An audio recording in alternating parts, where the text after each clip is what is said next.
Bonjour et bienvenue sur France 24 et sur Radio France Internationale pour une interview exclusive avec Abdoulaye Diop, le ministre malien des Affaires étrangères. Il est avec nous depuis Bruxelles. Et avec moi pour cette interview, Christophe Boisbouvier de RFI. Monsieur le ministre, bonjour. Bonjour Marc. Monsieur le ministre, suite à l'annonce par le Danemark du retrait de ses troupes spéciales du Mali, le ministre français des Affaires étrangères, Jean-Yves Le Drian, a dénoncé, je le cite, des mesures irresponsables prises par une junte, à nouveau je le cite, illégitime. Votre réaction? Ma réaction, c'est d'abord, c'est surprenant de la part d'un diplomate de la trempe de M. Le Drian qui parle au nom d'un grand pays, la France. Ce sont des propos empreints de mépris, ce sont des propos que je condamne, qui sont inacceptables. Et je crois que les insultes ne sont pas une preuve de grandeur. Il est bon que M. Le Drian comprenne que ce ne sont pas les insultes qui règlent le problème entre nations, que ce que nous attendons de la France, grande nation, qu'elle puisse avoir une attitude constructive, moins agressive, moins hostile et moins empreinte de mépris vis-à-vis des autorités maliennes qui incarnent aujourd'hui la souveraineté de notre pays. Alors, on va revenir sur Takuba, mais tout d'abord sur Paris. Vous parlez de mépris, vous parlez d'insultes. Alors, une question simple, enfin plusieurs questions simples. Est-ce que vous allez exiger des excuses de Paris? Est-ce que vous songez, par exemple, à prendre des mesures telles que le rappel de votre ambassadeur en France ou convoquer l'ambassadeur de France à Bamako? Le Mali n'exclut rien de la table si la souveraineté et le peuple malien ne sont pas respectés. Nous ne demandons pas des excuses à Paris, nous demandons que Paris nous respecte en tant que pays. Nous respectons la France, nous respectons le peuple français. D'ailleurs, il n'y a pas de problème entre les peuples français et les peuples maliens, mais l'attitude des autorités françaises doit changer pour prendre en compte cet élément, qu'il y a des autorités responsables au niveau du Mali et que seul un engagement avec ces autorités permet de gérer leur présence au Mali. Et cette présence doit répondre aux intérêts supérieurs du Mali. Et nous sommes en train de revoir plusieurs accords et traités de défense pour nous assurer que ces traités ne violent pas nos dispositions constitutionnelles, ne violent pas la souveraineté du Mali et prennent en compte l'intérêt des Maliens. Si ce n'est pas le cas, le Mali n'hésitera pas soit à dénoncer, soit à demander un réajustement de ces différents traités. Nous sommes conscients que certains de ces arrangements ont été conclus par le gouvernement précédent. Il y a la continuité de l'État, mais rien ne saura être au-dessus de l'intérêt supérieur des Maliens, que le président Goïta et le gouvernement sont disposés désormais à assumer et à s'assumer pleinement. Et nous souhaitons que la France et d'autres partenaires inscrivent aussi leur action par rapport à cela. Et je salue d'ailleurs la décision sage des autorités danoises de retirer leurs forces sans plus d'acrimonie, et nous sommes disposés à continuer le dialogue avec l'ensemble de nos partenaires pour la sécurisation du Mali et la stabilité de l'ensemble de la région. Alors ce vendredi, Monsieur le ministre, c'était chez nos confrères de RTL, le ministre français Jean-Yves Le Drian est revenu à la charge, si j'ose dire, en disant que désormais c'était la rupture du cadre politique et du cadre militaire. Nous ne pouvons pas rester en l'état, a-t-il dit. On va voir comment on peut adapter notre dispositif en fonction de la nouvelle situation. Je crois que M. Le Drian doit comprendre que l'engagement avec le Mali ne doit pas se faire à travers les médias et que si ce type de questions sont en discussion, nous sommes tous des diplomates, il y a des canaux pour pouvoir discuter de ces questions. Le Mali non plus n'exclut rien par rapport à ces questions si ça ne prend pas en compte nos intérêts. Donc les menaces, les invectives, les insultes doivent cesser pour donner la place à un engagement réaliste, un engagement constructif entre responsables pour pouvoir voir ensemble comment surmonter ces difficultés, comment surtout faire face aux défis que nous avons qui sont des défis sécuritaires. Donc, pour l'instant, vous ne vous parlez pas entre vous deux, ministres des Affaires étrangères du Mali et de la France? Les ponts sont coupés pour l'instant? Le Mali est et reste toujours ouvert au dialogue. Vieille nation de tolérance et de dialogue, nous maintenons cette posture. La dernière fois que j'ai rencontré M. Le Drian, c'était à New York. On a eu un entretien franc et direct. Et nous restons toujours ouverts. Je m'entretiens régulièrement avec d'autres autorités françaises. Malheureusement, M. Le Drian ou d'autres responsables français, on ne les entend plus sur les médias parlant du Mali et que d'avoir vraiment un engagement constructif au lieu de soulever le monde entier aujourd'hui contre le Mali. Je le rappelle, cette attitude agressive ou hostile à l'endroit du Mali n'a rien à voir avec les raisons qui sont mises en avant liées au respect de la démocratie, au respect des droits de l'homme, à des coups d'État. Non, le Mali est puni parce que les choix politiques des autorités du Mali ne conviennent pas à certains. Et je crois que nous devons pouvoir sortir de ça parce que même les coups d'État dont on parle, la France applaudit des coups d'État quand ça va dans le sens de ses intérêts, elle condamne quand ça va dans le sens contraire de ses intérêts. Non, cette politique des 2 poids 2 mesures aussi doit cesser. Vous pensez au Tchad ?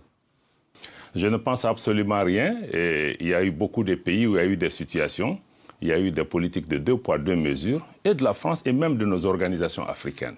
Monsieur le ministre, concrètement, vous avez demandé il y a peu de temps la révision de l'accord de défense avec Paris. Est-ce que vous avez reçu une réponse? Et si cette réponse n'est pas satisfaisante, est-ce que vous êtes prêt, donc, comme vous semblez l'indiquer, à dénoncer cet accord de défense avec la France? Absolument. Nous sommes absolument très clairs dessus. Nous avons demandé, dans un cadre diplomatique, nous avons soumis un protocole amendé avec l'ensemble de nos amendements que vous me permettrez de ne pas détailler ici, parce que les dispositions de l'actuel traité en matière de défense, certaines dispositions sont contraires à la Constitution et à la souveraineté du Mali. Nous avons décidé à les revoir. Nous attendons une réponse rapide de Paris. À défaut de réponse, assurez-vous que le Mali s'assumera par rapport à cela. Est-ce que donc le Mali songe à demander le départ des soldats français de son sol? Cette question n'est pas pour le moment sur la table. Mais elle le sera, visiblement, puisque, vu la situation et vu votre ton et les rapports avec Paris qui se tendent, c'est quand même une possibilité que vous disiez, en effet, ça ne marche pas depuis des années, les soldats français ne font pas le job, entre guillemets, il faut qu'ils partent. Ce qui est sûr, c'est que pour le Mali, si une présence à un moment donné est jugée contraire aux intérêts du Mali, nous n'hésiterons pas à nous assumer. Mais nous n'en sommes pas là. Qu'est-ce que vous répondez à Jean-Yves Le Drian qui dit qu'il faut rester digne au regard des 53 soldats français tombés au Mali? Je demanderai à M. Le Drian de rester digne aussi parce que avant, nous reconnaissons les sacrifices des soldats français. L'intervention française qui a été décidée au Mali a été faite dans un bon état d'esprit d'aider notre pays. Nous apprécions cela. Nous apprécions tous les concours qui ont été faits dans ce cadre-là. Mais aussi, on doit comprendre qu'avant que la France ne vole le secours du Mali, le Mali et les Africains aussi sont venus mourir ici en Europe pour la libération et la liberté de ces pays. Donc nous avons tous des dettes de sang les uns envers les autres. Mais essayons de dépasser cela et de bâtir des cadres qui nous permettent vraiment de répondre aux solutions et pas à travers des dictats, des menaces, des invectives. Je crois que ça se fera seulement dans le cadre de nos intérêts mutuels, dans le cadre du respect dû à chacun, mais qu'on arrête cette mobilisation, toute cette campagne de dénigrement contre les autorités maliennes. Et nous ne sommes pas impressionnés par cela. Monsieur le ministre, vous nous avez parlé de la Russie parmi les partenaires du Mali. Or, il y a quelques jours, le général américain Stephen Townsend, qui commande AFRICOM, a affirmé le groupe Wagner, c'est-à-dire les paramilitaires et mercenaires russes. Le groupe Wagner est au Mali. Ils sont plusieurs centaines. Le monde entier le voit et cela nous préoccupe. Est-ce que vous confirmez ?